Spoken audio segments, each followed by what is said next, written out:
بات یہ چل رہی تھی کہ اللہ تبارک و تعالیٰ نے حضرت آدم و حوا علیہ السلام ورضی اللہ تعالی عنہا کو جنت میں رہنے کا حکم عطا فرمایا اور ارشاد فرمایا وَكُلَا مِنْهَا رَغَدًا حَيْثُ شِئْتُمَا، اور جنت میں سے جہاں سے چاہو وہاں سے کھاؤ، وَلَا تَقْرَبَا هَٰذِهِ الشَّجَرَةَ، بس خالی اس درخت کے قریب مت جانا۔ یہ درخت کس چیز کا تھا؟ عوام میں تو یہی مشہور ہے کہ وہ گیہوں کا درخت تھا۔ اس سلسلے میں 3 روایتیں ہیں۔ پہلی روایت یہ کہ وہ گیہوں کا درخت تھا اور اتنا میٹھا تھا، اس کا پھل کی شہد سے بھی زیادہ میٹھا تھا اور بہت خوبصورت چمکیلا تھا۔ اور دوسری روایت یہ ہے کہ وہ انجیر کا پھل تھا جو بہت ہی زیادہ میٹھا تھا۔ اور تیسری روایت یہ ہے کہ وہ انگور کا درخت تھا جس کے پھل کو کھانے سے اللہ تعالیٰ نے منع فرما دیا اور ارشاد فرمایا اگر اس کے پھل کو کھا لیں گے آپ لوگ تو حد سے بڑھنے والوں میں سے ہو جائیں گے۔ جو حد آپ کو بتائی گئی کہ اس کے قریب مت جانا تو اس حد کو پار کرنے والے ہو جائیں گے۔ چنانچہ اللہ تعالیٰ نے منع فرما دیا۔ حضرت آدم و حوا جنت میں رہنے لگے، چونکہ اب وہ ابلیس جس کے دل میں حسد و جلن تھا، جس کی وجہ سے وہ مردود بارگاہ خداوندی ہوا، وہ لگا رہا کہ کس انداز میں برگلایا جائے۔ چنانچہ وہ اسی فراق میں تھا، میں تو جنت سے نکلا، ان کو بھی جنت سے نکال کر کے دم لوں گا۔ چنانچہ اسی فراق میں تھا اور وہ جو راستہ ہموار کر رہا تھا، راستہ ہموار کرتے کرتے 2 کو اپنے سپورٹ کے لیے کھڑا کر لیا۔ ایک وہ ہے جس کو مور کہا جاتا تھا اور دوسرا وہ جسے سانپ کہا جاتا تھا۔ چنانچہ ان دونوں کو پہلے تو یہ بتایا کہ میں بڑا خیر خواہ ہوں تم لوگوں کا، یہ ہمارے ہی ساتھی ہیں، لیکن میرے اوپر پابندی لگ گئی ہے، میں ان سے بات کرنا چاہتا ہوں، اگر تم دونوں سپورٹ کر لو تو میں بات کر لوں گا۔ چنانچہ ان لوگوں کو اپنے فیور میں لیا اور ان لوگوں سے کہا کہ جا کر کے حضرت آدم اور حضرت حوا تک ہمارا پیغام پہنچاؤ۔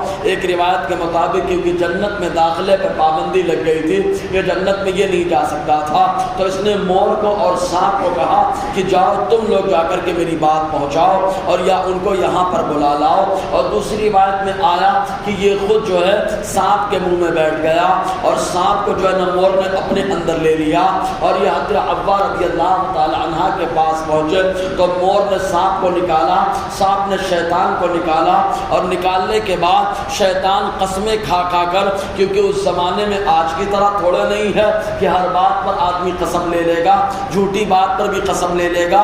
اللہ کی قسم ہے جو واقعتاً ایسی قسم کہ اگر لے لے تو شریعت فیصلہ اس پر کروا دیتی ہے، تو بات بات پر قسم نہیں لی جاتی، وہاں قسم پہلی قسم کھائی جا رہی ہے۔ چنانچہ جب قسم کھائی گئی تو ابلیس نے قسم کھایا اور کہا قسم کھا کر کے وقاسمہما، قسم کھا کر کے کہا میں تمہارا خیر خواہ ہوں، میں تمہاری بھلائی چاہتا ہوں۔ تو حضرت حوا رضی اللہ تعالی عنہا جو ہے یہ فیور میں آئیں اور انہوں نے حضرت آدم سے کہا سننے میں کیا جاتا ہے، سنتے لیں یہ کیا بول رہا ہے۔ حضرت آدم نے کہا یہ مردود خداوندی ہے، رب کی بارگاہ سے مردود ہو گیا ہے، اس کی کیا باتیں سننا۔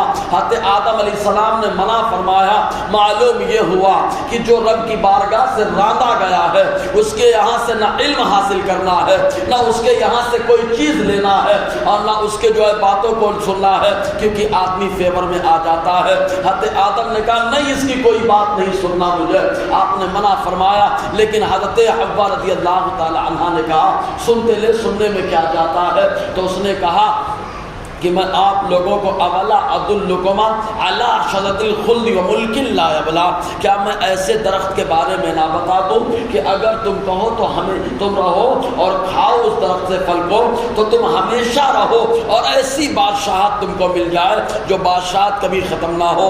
چنانچہ قسم کھا کے بات کہی۔ حضرت آدم رضی اللہ تعالی حضرت آدم علیہ السلام نے جو ہے بات پہ ایک دم جو ہے نہ چاہتے ہوئے سنی۔ حضرت حوا نے فیور میں آ کر کے بات کہی کہ کیا بات ہے، دیکھ لیتے ہیں وہ کون سا درخت ہے۔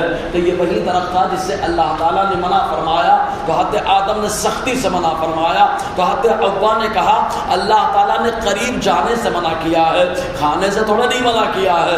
ہم قریب نہیں جائیں گے، اگر اس کا پھل آ جائے گا ہم کھا لیں گے۔ ایک مثال سمجھے، چوک پر جانے سے ابا نے منع کر دیا، لیکن چوک پہ گاڑیاں لگتی ہے، کوئی دوست اگر وہاں بنوا کر لا کر کے دے دے تو کھانے میں کیا جاتا ہے؟ تو اللہ تعالیٰ نے قریب جانے سے منع فرمایا ہے، کھانے سے نہیں منع فرمایا۔ یہ اجتہاد کیا گیا، اور جب بھی کوئی مجتہد اجتہاد کرتا ہے تو اگر صحیح جواب مل جائے تو ایسی صورت میں 1 اور ڈبل اور یا تو 10 گنا ثواب ملتا ہے، اور اگر خطا اجتہادی ہو جائے تو تب بھی ثواب ملا کرتا ہے۔